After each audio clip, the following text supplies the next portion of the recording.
Bonjour les amis, je suis le coach Zidou, coach des entrepreneurs aspirants et débutants. Écoutez, j'ai un invité spécial, un invité de marque, le seul formateur à Abidjan qui a doué le palais de la culture, qui a rempli le palais de la culture. Son nom, vous le connaissez, c'est Vincent Cadio, alias a.k.a. VK. L'émission, c'est 5 questions pour les champions. J'ai décidé comme ça de poser 5 questions à tous les motivateurs, à tous les coachs, parce que pour moi, Vincent, c'était un coach. VK, dis-moi, est-ce qu'il est facile pour quelqu'un d'entreprendre, lorsqu'on a un emploi, être à la fonction publique et puis avoir une entreprise sur le côté? Est-ce que c'est vraiment possible? Est-ce que c'est vraiment faisable? Ouais, ma réponse est simple. Oui, c'est vraiment faisable, oui, c'est vraiment possible. Ok? Parce qu'en fait, tout est une question d'organisation. Pourquoi? Parce que pour moi, en fait, les entreprises ne payent que 8 heures de notre temps. Okay? Que ce soit la fonction publique, que ce soit le privé, on est censé travailler 8 heures, de 8 heures à 18 heures, de 8 heures à 16 heures, sans pause. Bref, tout compte fait de 8 heures à 18 heures, l'entreprise nous paye ces 8 heures. Et il nous reste, en fait, dans la journée, il nous reste 16 heures. Et maintenant, la majorité des gens se disent, dans les 16 heures, il faut prendre 8 heures pour se reposer, pour se laver, pour manger. Ce qui fait la différence entre deux individus, c'est ce qui se passe avec les 8 dernières heures. Yes. Si aujourd'hui, on arrive à travailler dans une entreprise pour laquelle l'entreprise qui nous paye 8 heures et on arrive à être productif dans ces 8 heures, pourquoi est-ce qu'on ne pourrait pas également être productif dans les 8 autres heures que nous avons? C'est ça.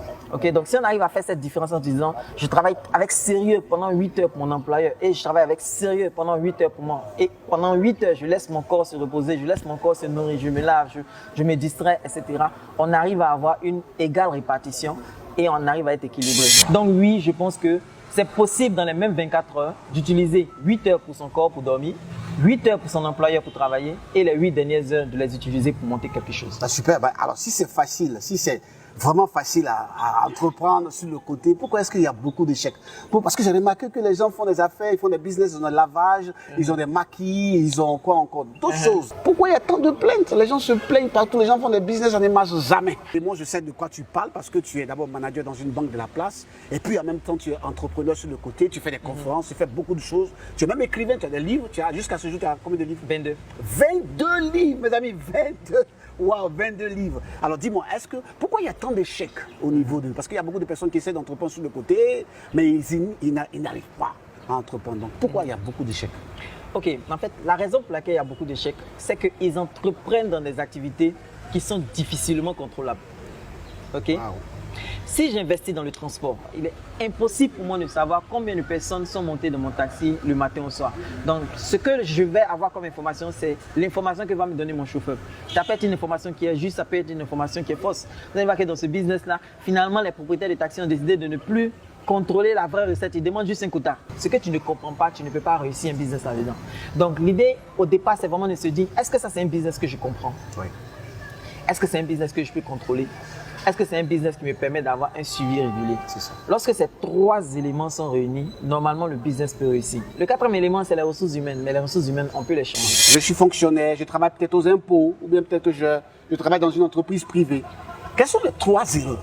Les 3 erreurs que je ne dois jamais commettre avant de me lancer dans une aventure de ce genre? Pour moi, la plus grande erreur, c'est vraiment de ne pas chercher à comprendre vraiment l'activité, de ne pas voir tous les différents acteurs qui sont impliqués dans l'activité. Parce qu'il n'y a pas une activité où c'est qu'un seul acteur. Il y a souvent différents acteurs et malheureusement on se lance en ne pensant que, en prenant l'avis seulement d'un seul acteur, en se disant si cet acteur m'a dit que c'est bon, mais il faut regarder tous les acteurs. Pourquoi les gens se lancent dans le transport? Parce qu'ils écoutent les chauffeurs. Les chauffeurs disent non, on fait recette 12 000, 13 000, non, c'est bon. Ouais. Mais ils ne prennent jamais le temps d'écouter l'avis des propriétaires et la vie des mécaniciens. Parce que le mécanicien est un élément clé. Parce que le véhicule, c'est une machine. Les pièces s'usent. Après un certain temps, elles vont s'user, il faut les changer. Et donc, avant de choisir un véhicule, il faut choisir le type de véhicule que le mécanicien sait réparer, où on trouve les pièces facilement, par exemple, et qui a une certaine durée de vie qui permet au propriétaire de réaliser ou d'amortir d'une certaine façon son investissement. Donc ça, c'est l'erreur la plus grave. Regardez seulement un seul côté. Regardez seulement le chiffre d'affaires que les gens font. Ça, c'est la plus grave erreur. Deuxième erreur que les gens font, c'est de ne pas être prêt à perdre le montant qu'ils investissent dans leur business. Waouh! Quoi, c'est une philosophie de l'échec? Il faut avoir une philosophie de l'échec? Oui. Ok. Tu dois investir un montant que tu es prêt à perdre. Ce que je recommande, il faut investir entre 10 à 40% maximum de ses économies dans un business. Ok. 10 à 40% maximum. Si j'ai 1 million d'économies, je ne dois pas me lancer dans un business pour lequel mon capital de démarrage c'est 1 million. Non. Je dois me lancer au plus dans un business où je vais dépenser 100 000 francs pour le mettre en place. Parce que la grande réalité, c'est que on découvre des surprises, même si tu as fait toute l'étude de marché, tu découvres des surprises quand tu te lances. Tu dois toujours avoir un capital de réserve pour pouvoir faire face aux imprévus. Généralement, ce qui se passe, les gens pensent que le plus dur, c'est d'investir dans le matériel, dans les locaux, dans l'outillage. Non, ce n'est pas ça qui est le plus dur. Une fois qu'on a fini de ça, le plus dur, c'est de faire grandir le business, c'est d'attirer la clientèle, c'est de maintenir le personnel qu'on a, c'est d'être capable de payer les salaires pendant 2 mois, pendant 3 mois. Tout le monde a cette foi aveugle là, quand on veut lancer, de se dire que non, dès le premier jour, ça n'a pas marché. Tu dois te dire, ok, j'ai mis 1 million sur mon compte en banque, combien je peux investir? Vincent dit d'investir entre 10 et 40% de mes économies. Je peux investir jusqu'à entre 100 000 et 400 000 francs de mon truc. J'investis mes 400 000 dans le business et je commence à lancer le business. Si ça prend immédiatement, tant mieux, Dieu a été bon avec moi. Mais si ça ne prend pas, j'ai encore 600 000 qui vont me permettre de soutenir le business jusqu'à ce que le business décolle. Donc, deuxième erreur, c'est que les gens, ils dépensent, ils investissent un montant qu'ils ne sont pas prêts à perdre et ils investissent toutes leurs économies. Voilà. Troisième erreur, et je vais m'arrêter là, c'est que les gens investissent dans des éléments qui ne sont pas prioritaires. Voilà. Pour ça, ce que moi je recommande 2 modèles d'investissement. Okay. Il y a le modèle d'investissement que j'appelle le modèle prudence et il y a le modèle d'investissement que j'appelle le modèle confiance. Le modèle prudence, c'est un modèle dans lequel vous ne dépensez pas beaucoup de votre argent, mais vous dépensez beaucoup de votre temps. Donc vous prenez le temps de prendre les informations. Et dans le modèle prudence, vous commencez au dernier maillon. C'est-à-dire quoi? Supposons que je vais faire un restaurant. Ça, c'est mon rêve, avoir mon propre restaurant. OK? Au lieu de commencer à trouver un local, ou bâtir un local, équiper le local, etc., faire tout ce que j'ai à faire avant d'avoir mon restaurant, pourquoi est-ce que je ne m'associe pas déjà en commençant par l'élément de fin, c'est-à-dire trouver des clients? Quelle est ma capacité à trouver des clients pour un restaurant existant? Quelle est ma capacité à intéresser des gens à venir dans un endroit? Parce qu'il me dit, ok, je vais posséder un restaurant. Je vais m'associer avec quelqu'un pour lui dire, écoute, moi je veux me faire la main dans cette affaire de restaurant. Ok, moi je veux t'apporter de nouveaux clients. Je vais gérer cet endroit. Je vais apporter de nouveaux clients. Si je suis capable d'apporter de nouveaux clients, après ce moment-là, je vais maintenant en amont. Je dis, bon, ok, dans les plats qu'on fait, est-ce que je peux investir un peu pour que on puisse préparer les plats là, etc. Ok, donc j'investis maintenant dans la conception. Après ça, maintenant, peut-être que moi, je peux avoir ma propre cuisine, etc., jusqu'à ce que finalement, j'aime maîtriser tout l'écosystème. Comment est-ce qu'on s'approvisionne, comment on gère, de sorte qu'un matin, quand je me lève maintenant, cette fois-ci, je ne vais pas investir en mode prudence, mais je vais investir en mode confiance. Ou cette fois-ci, je viens mettre tout en place parce que je sais que ça va marcher, parce que j'ai déjà une expérience. Avec tout ce que, parce que là, tu es en train de m'édifier, c'est pas possible. Ça veut dire que je dois investir sur ma personne, sur mes compétences. Je dois d'abord penser à ce que je sais faire. Alors, je vais te poser une question qui est un peu compliquée. À quel moment il faut démissionner? Ah, ça c'est une bonne question. À quel moment il faut démissionner? Oui. Ok, il faut démissionner au moment où son absence de business te fait perdre beaucoup plus d'argent que si tu avais été présent. Et tu dois démissionner seulement si le fait que tu ne sois pas là, l'argent que tu perds représente X fois l'argent que tu gagnes ailleurs. Je prends un exemple. Okay. Supposons que je suis dans le business de la formation. Je fais mes petits programmes de formation, etc., etc.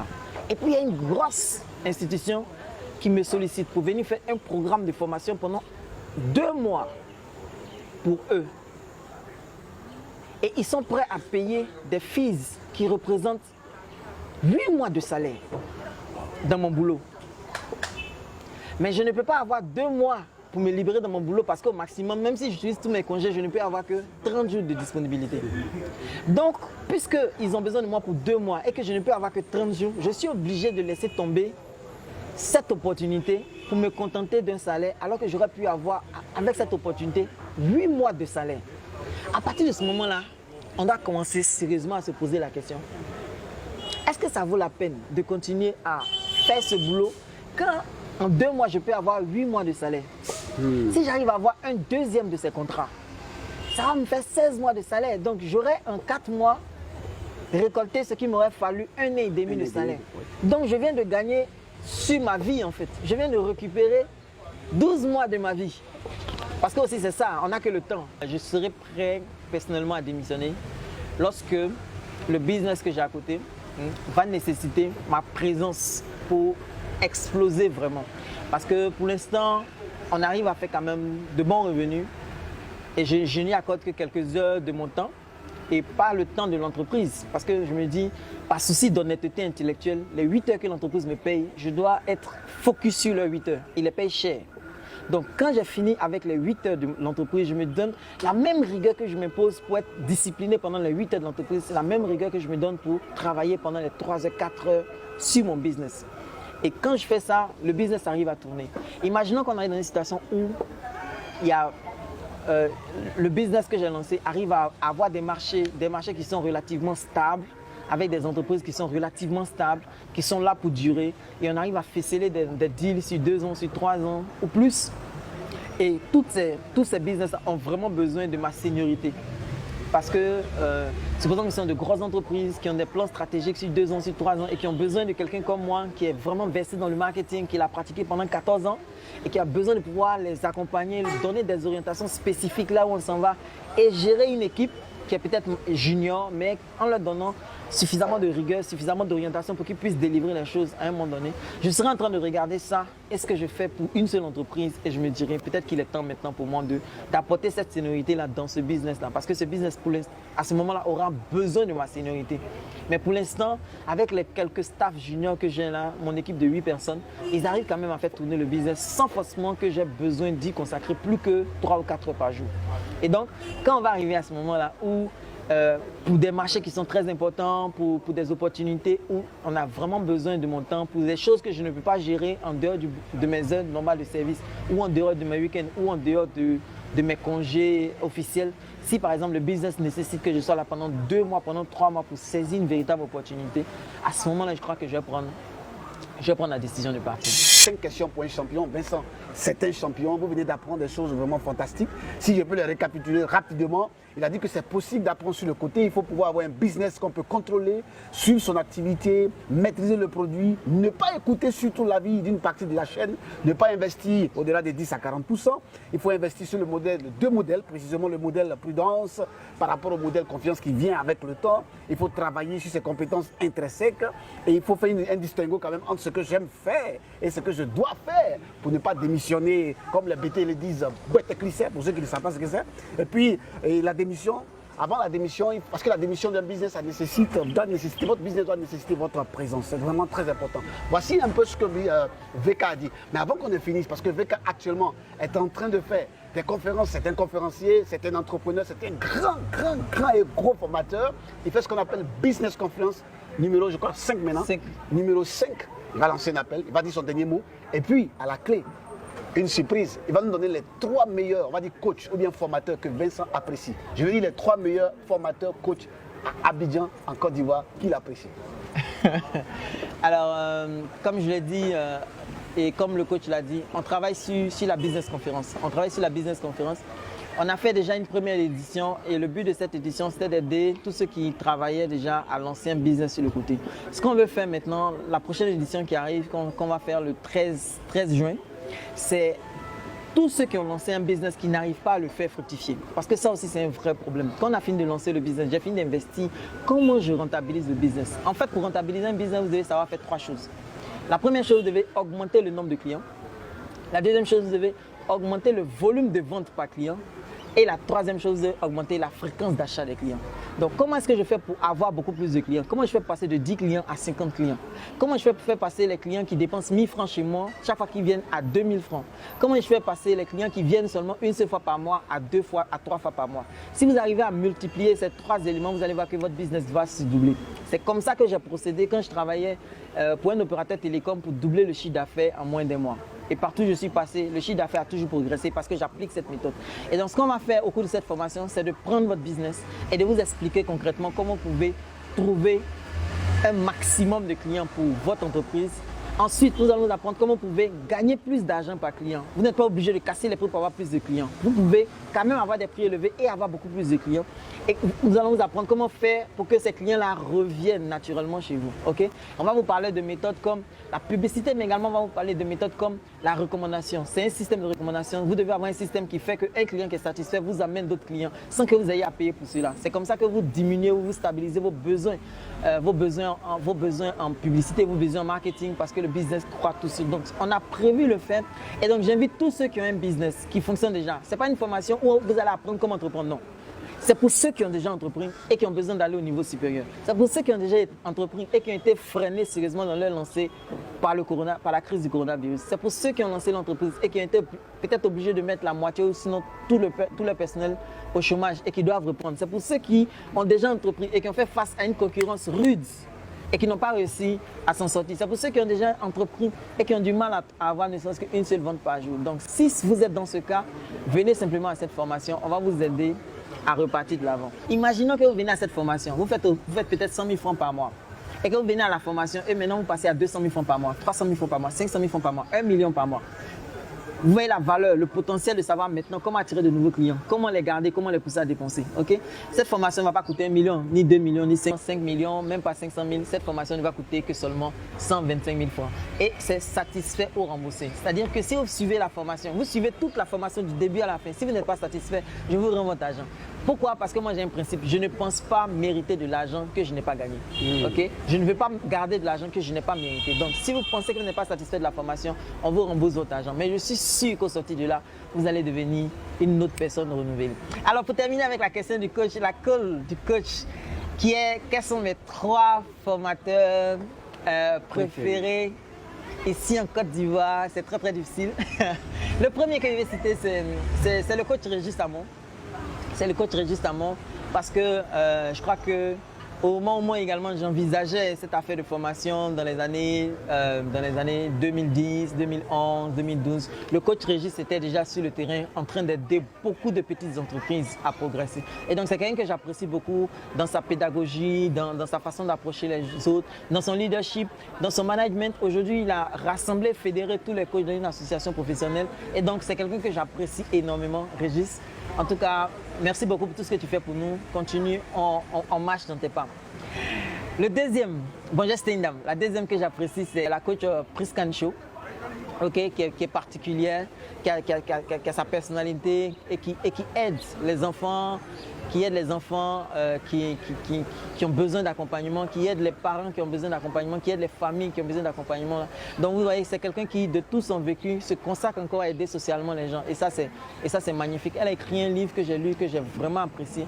Donc coach Prisca, aujourd'hui, même pendant la crise du coronavirus, elle a encore continué, elle a fait beaucoup d'efforts, beaucoup de choses pour accompagner toutes ces personnes qui étaient stressées par la crise, qui ne s'en sortaient pas. C'est quelqu'un que j'apprécie beaucoup, que j'aime beaucoup. En tout cas, coach Prisca, merci beaucoup pour ta personne, merci pour ce que tu es et puis merci pour tout ce que tu fais. Et puis le dernier que j'apprécie énormément, mais le voici. Marie Zedou, ok, c'est une boule de feu, c'est de l'énergie à revendre, c'est-à-dire que ça, il vient changer l'atmosphère. Vous savez, il y a les chants chrétiens qui disent, hein, quand Dieu se fait présent, l'atmosphère change. Maris, la présence de Dieu, on lui fait changer l'atmosphère partout où il est.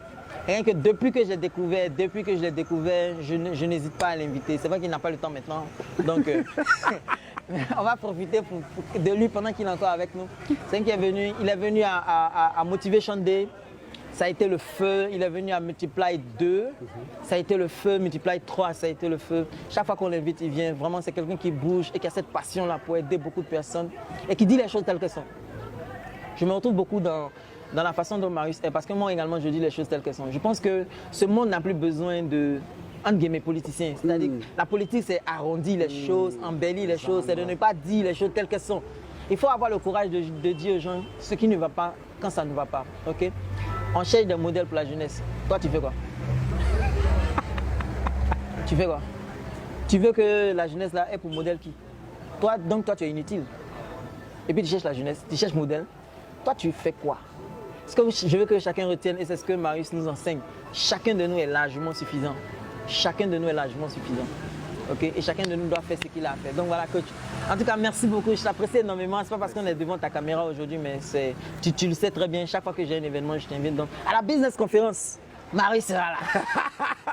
Marie sera là. On va se battre pour qu'il puisse avoir peut-être ne serait-ce que 45 minutes à 1 heure pour nous donner quelque chose. En tout cas, merci beaucoup pour ces 5 questions pour un champion. En tout cas, merci beaucoup également pour cette initiative. Comme tu disais, j'ai suivi ton dernier direct et tu disais, quand tu parlais de Zach,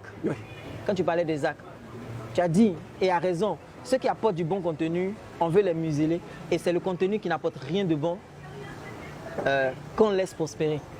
Et là, tu es en train de prendre en même temps, le tout, c'est pas juste de parler, mais tu prends une action. C'est-à-dire que, comme il y a beaucoup de contenu inutile, ce qu'on doit faire, c'est de mettre beaucoup de contenu utile. De sorte que quand il y a beaucoup de contenu utile aussi, les gens qui veulent de l'utile vont tomber sur l'utile. Parce qu'aujourd'hui, même ceux qui veulent de l'utile ne trouvent pas l'utile parce qu'on ne met pas beaucoup de contenu. Et donc, j'apprécie énormément ce que tu es en train de faire. Ça m'inspire moi-même. Également, on va commencer à multiplier le contenu. Donc, c'est-à-dire que s'il y aura tellement de contenu qui est utile que quand il y aura les buzz, les gens n'auront pas le temps d'aller suivre les buzz parce qu'il y a de bons buzz qui sont en train de se faire. En tout cas, merci beaucoup pour l'initiative et puis à très très bientôt. Merci beaucoup. C'était donc le coach Zedou, coach des entrepreneurs aspirants et débutants. C'était vraiment un moment formidable. J'ai été édifié. Et puis écoutez, 20K et moi et les autres, nous sommes là pour pulvériser l'inutile qui est sur Facebook, sur Internet. D'accord? Moi, j'ai décidé donc de faire de cette émission 5 questions pour les champions. Je vais interviewer 100 personnes en 2 ans. 100 personnes. Et ici en Côte d'Ivoire. Merci. C'était moi depuis Blocos. C'est un quartier. Les gens qui me suivent depuis Haïti. Blocos, c'est l'un des meilleurs quartiers d'Abidjan. Allez, bye.